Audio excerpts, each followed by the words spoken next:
Now, one of the elements of rebreathing that is somewhat unsettled is the time element. Some may consider it to be a sudden or abrupt cessation of oxygen to the infant, like drowning or suffocation, while others, like myself, consider it to be a process taking more time. It takes time for the oxygen to become depleted and the carbon dioxide to accumulate. The permeability of the obstruction, be it a toy or blanket, as it lets some oxygen through, will lengthen that time.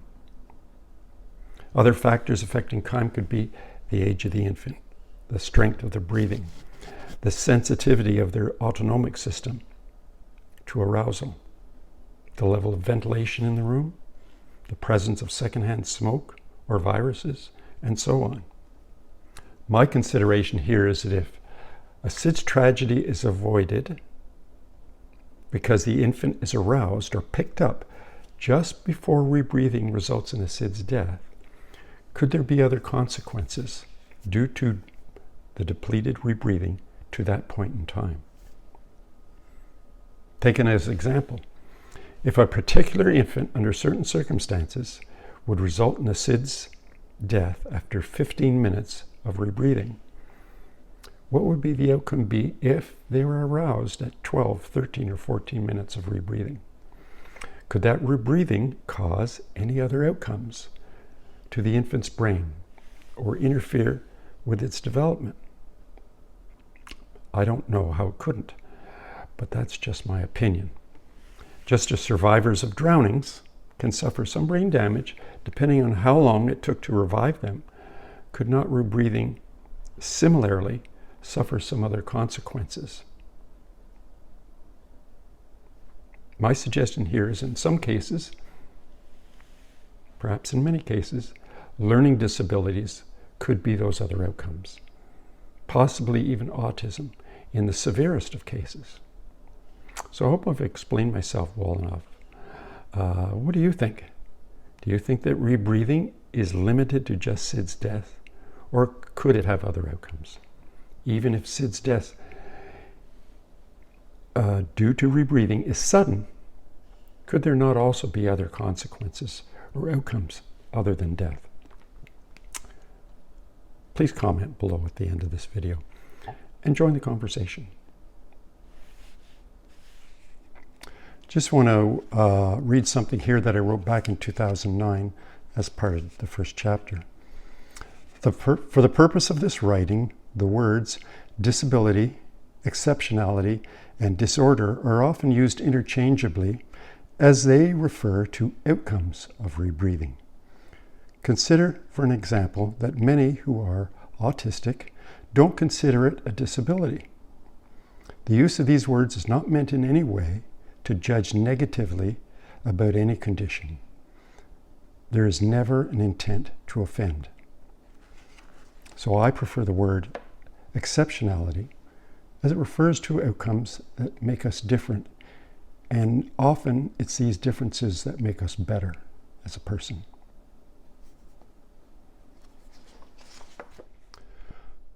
So I had mentioned interfere with development. What did I mean by that?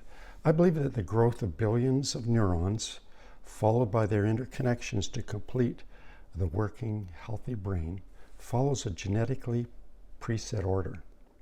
This continues until an individual is in their 20s. However, most of that development occurs during the weeks immediately prior to birth and through infancy. I believe there is a progressive order to that development, and that any detrimental occurrences during that time have life-changing and lifelong consequences. My consideration here is that any interference during a particular time of that development may result in outcomes relative to that time. As an example, a rebreathing episode in the first month of infancy may result in autism, while a similar rebreathing episode in the 8th month may result in dyslexia. Now, this is just a made-up example to make my point. The timing of a rebreathing event may be as important as the severity of the event. Also, multiple episodes of rebreathing may be the cause of multiple disabilities. However, rebreathing may be just one of many factors that lead to other outcomes.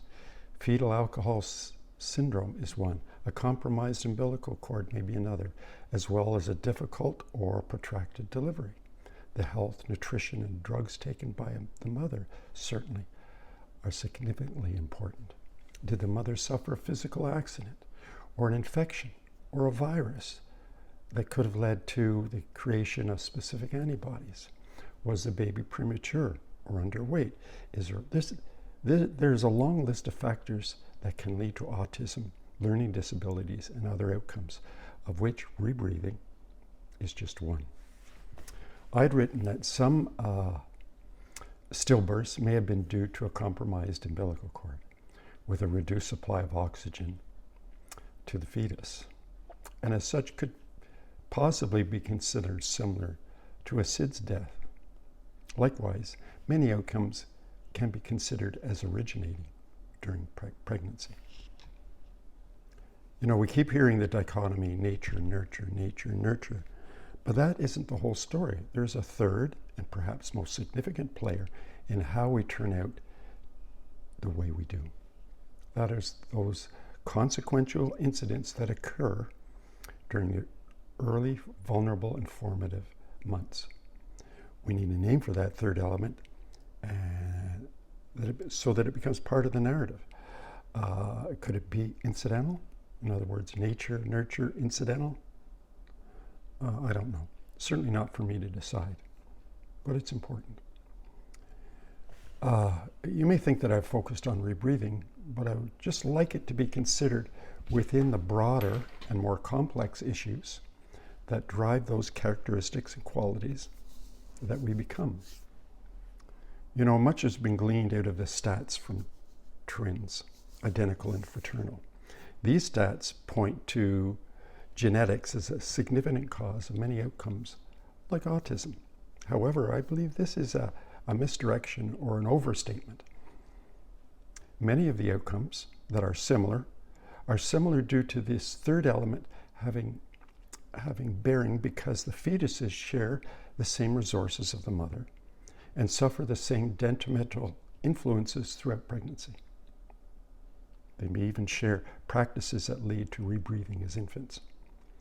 In other words, outcomes that may be considered as genetic may only be due to the fact that both twins, either as a fetus or an infant, suffer the same consequential influences or incidences.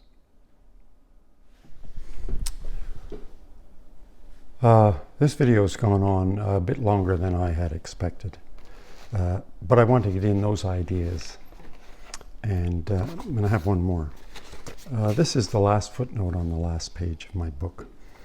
Could the recent drop in overall crime have been caused by the Back to Sleep campaign, which not only reduced SIDS, but also inadvertently reduced learning disabilities? See, there had been a lot of theorizing about why there has been a drop in the crime rate starting in the 1990s.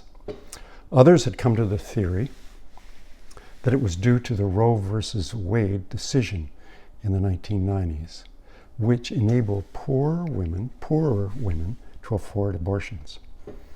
They were blaming the high crime rate on poor women having babies.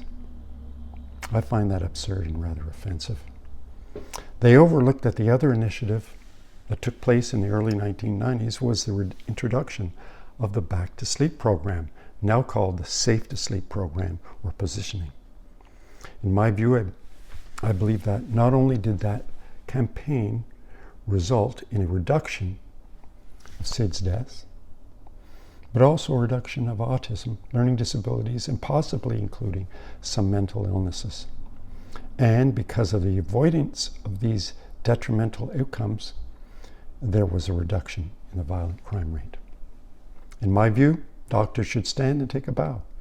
They have achieved much more than a reduction in SIDS deaths. They deserve the credit, in my opinion. Anyways, to close, There's two things to read. A sentence here at the beginning.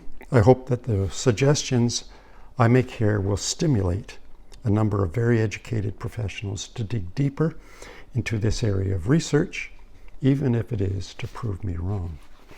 And the last sentences of the last page. I hope that my thoughts and musings here come as fresh ideas, worthy of your consideration. Now for you to consider and move forward with, I hope, some of your own insights. So that's it. I hope you do comment below if you so choose. Anyways, take care.